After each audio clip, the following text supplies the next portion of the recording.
United Way believes all of the work that we do can and should be life-changing for the people that we're serving. And I think that the way that you change the world is by investing in children. And United Way is helping parents to do that. And that vision, that's deeply personal for me. Welcome to the Weld Together podcast, brought to you by United Way of Weld County, where we share stories about what's possible when people come together for good. Today, we are talking with Melanie Woolman, the CEO of United Way of Weld County, about a topic that is near and dear to all of our hearts.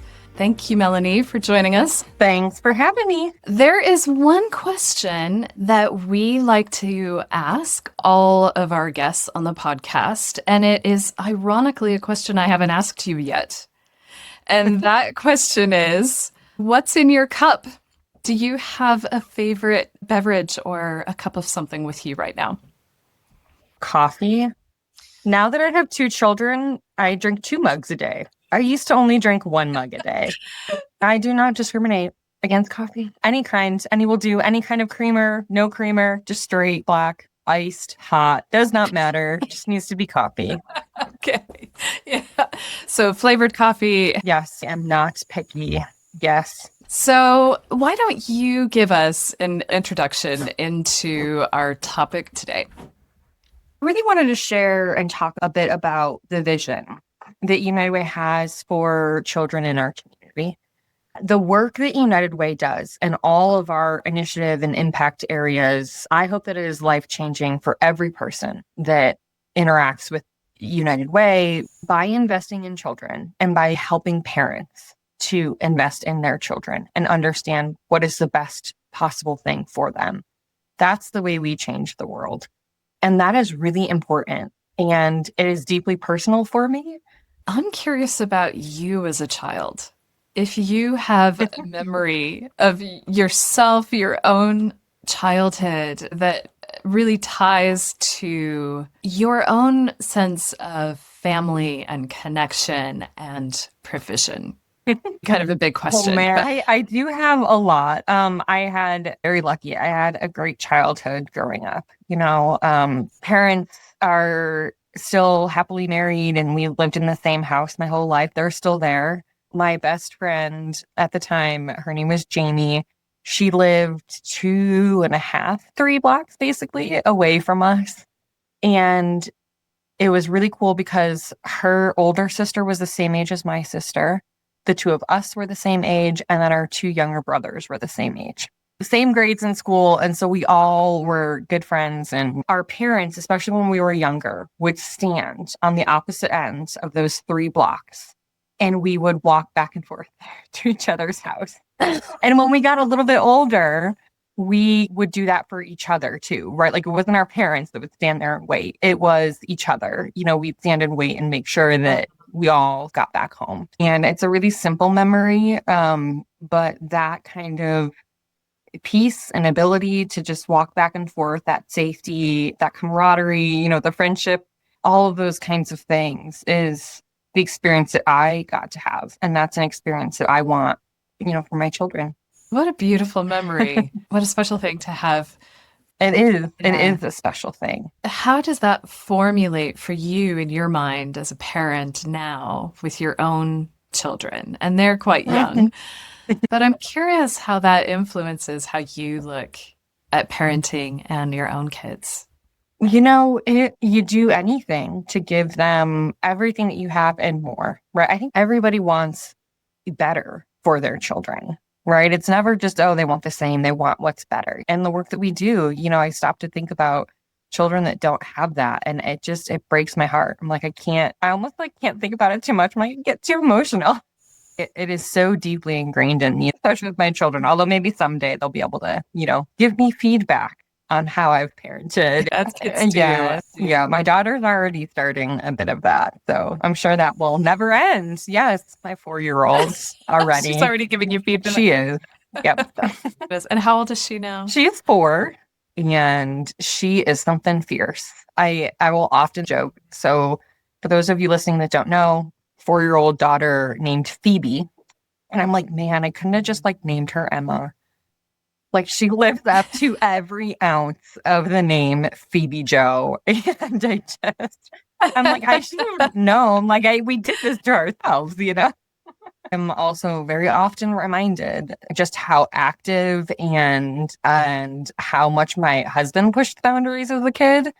I'm also often reminded that I am now a CEO and I did not just fall into that. So she's got some strong genes in her. She's already got to start. She had no chance. No. When we look at Weld County, it is an enormous amount of space, and it is also the second fastest growing county in the state at the moment. Yep. And that means more families, and that means more kids coming into the county. But what's beautiful about Weld County, I think, is its diversity. Mm-hmm. Is that how you look at it? So it is. It is incredibly diverse. Just the Greeley-Evans School District alone has, I think, 200 languages and dialects spoken in the district. I mean, wow. that is truly a feat and incredible. And I'll give them a little shout out. 90% graduation rate they just hit this past year. You're looking at the exact diversity that you just shared and talked about, and to have that kind of success is just truly incredible. And I think they have a similar way of looking at this that United Way does, and that is that we believe that every parent knows what is best for their child. We don't think that we know better than a parent does, right? What we want to do is make sure that option, that parent thinks is best for their child is provided to them in a way that is the best thing for that child, that it is safe, that it is educational, that it is, helps with emotional and social learning, all those kinds of things, right?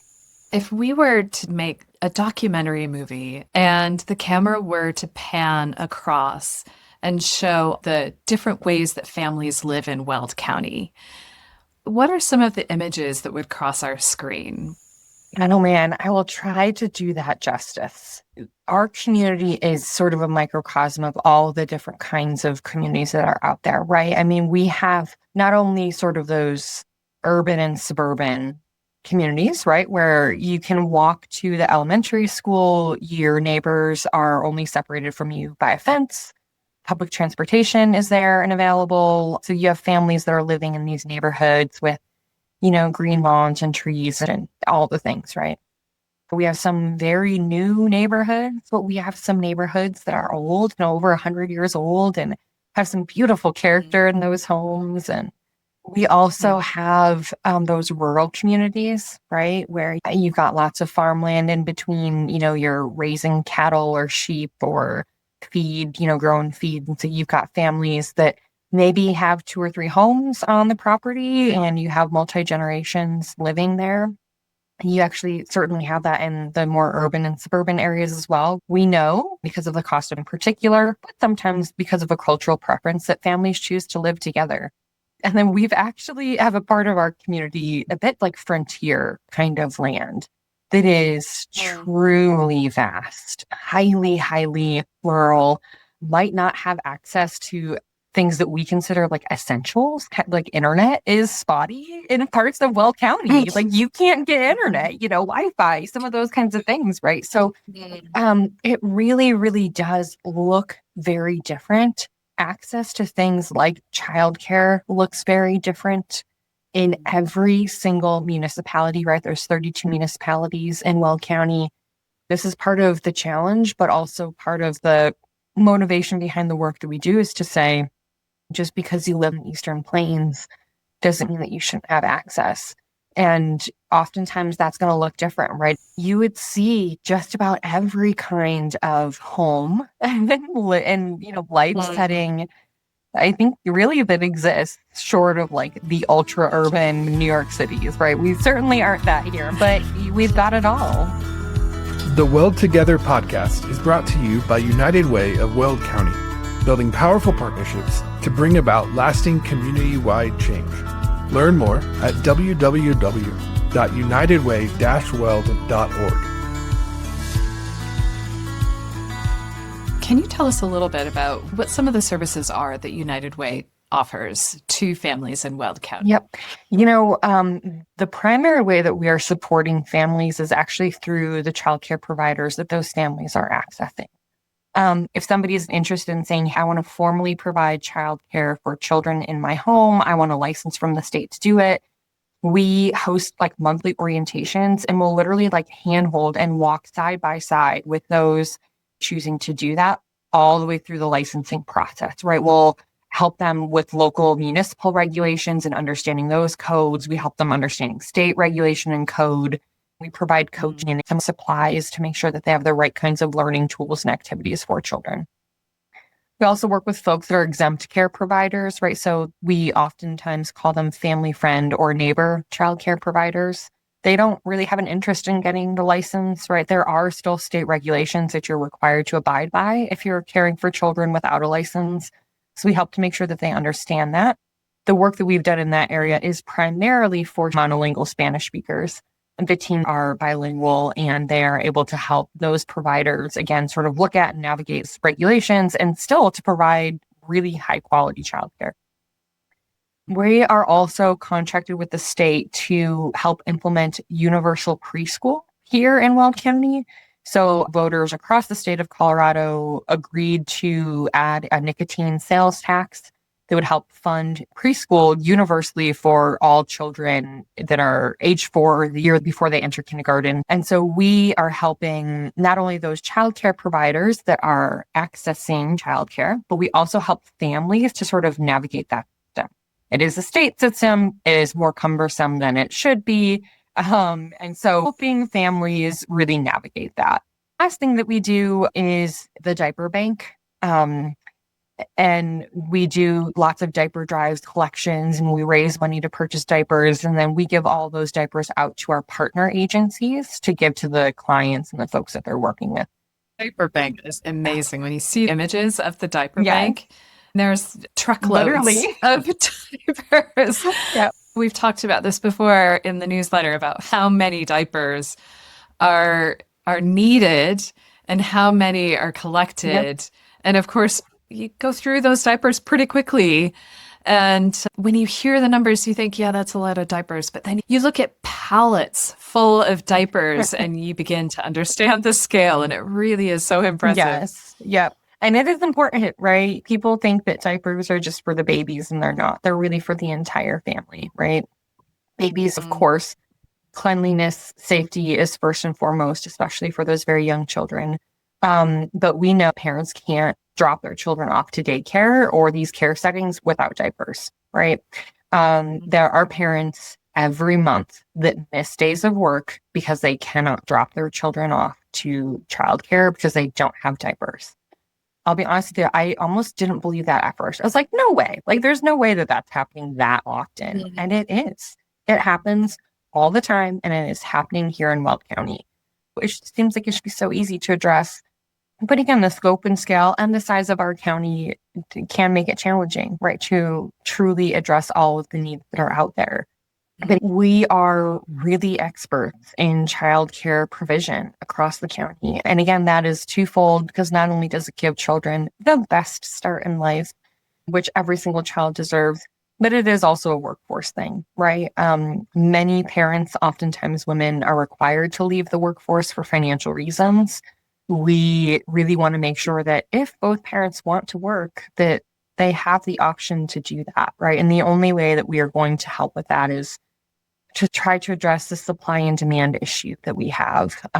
There's childcare provision in the right kinds of settings for parents here in Weld County. Back to that idea of we know that every parent knows what's best for their child, and we want them to have access to what is best for their child. And we know parents that would like to be in the workforce that cannot be in the workforce because they lack access to care. Mm-hmm.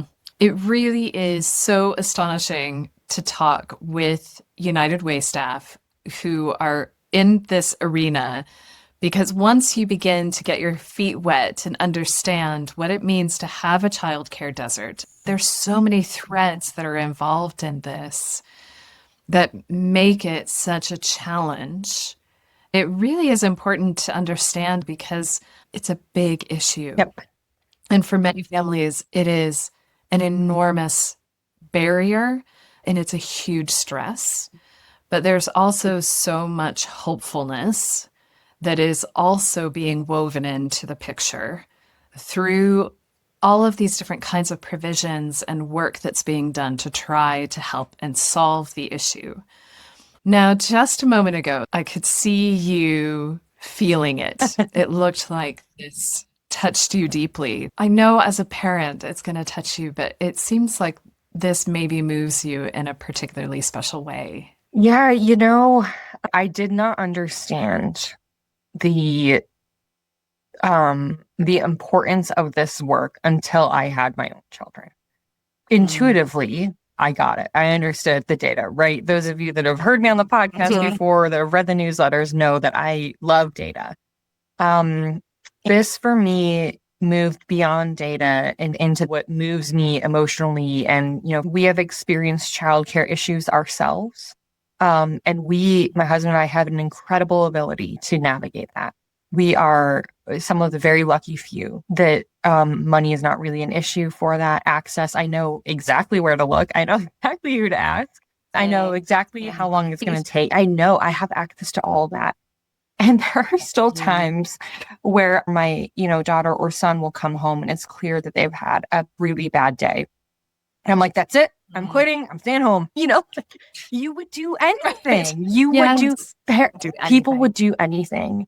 And I feel that, and I have every advantage in the world, and I think about those parents that don't have that, and it breaks my heart.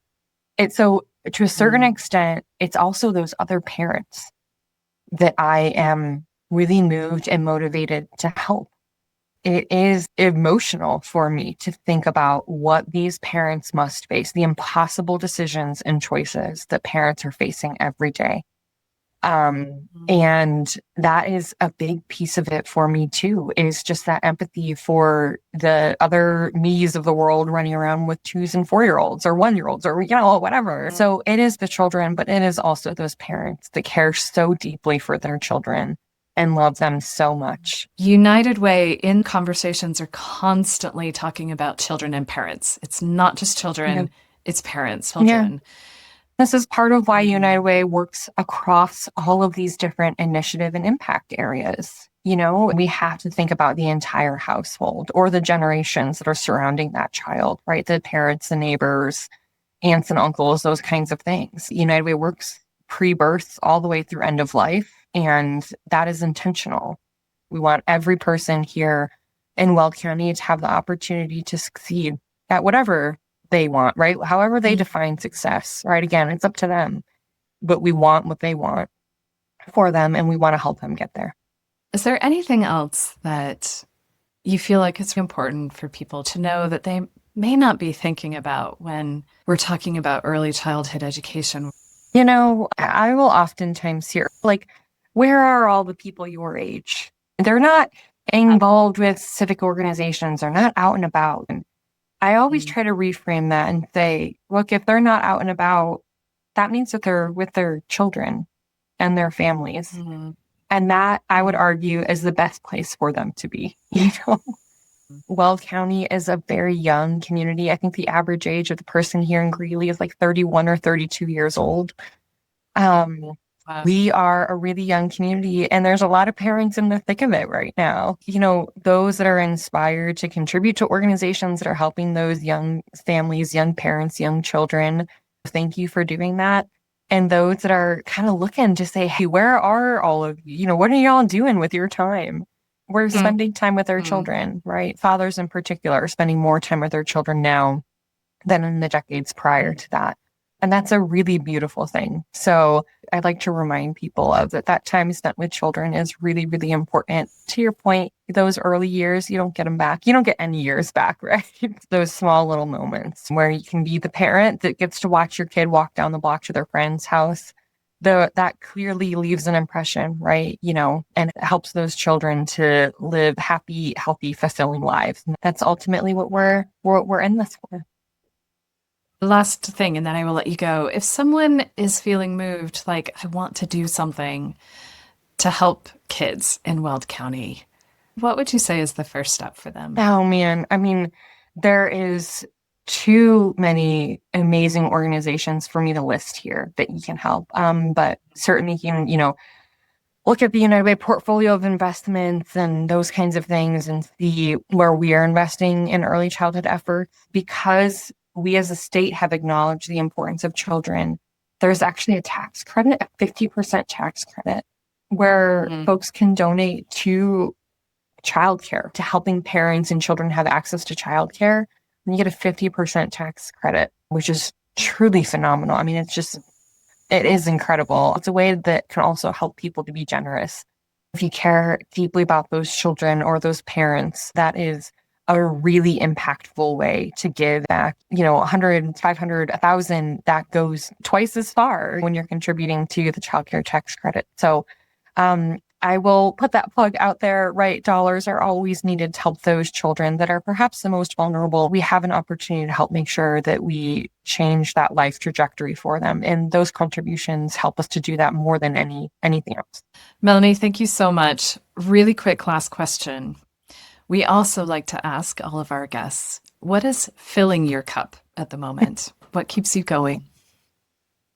Oh man, conversations like these, life is so busy, right? And some of the day to day, you get into the weeds of things, or, your kids throw a tantrum on the way out of the house. That did happen this morning. That is why I was 5 minutes late.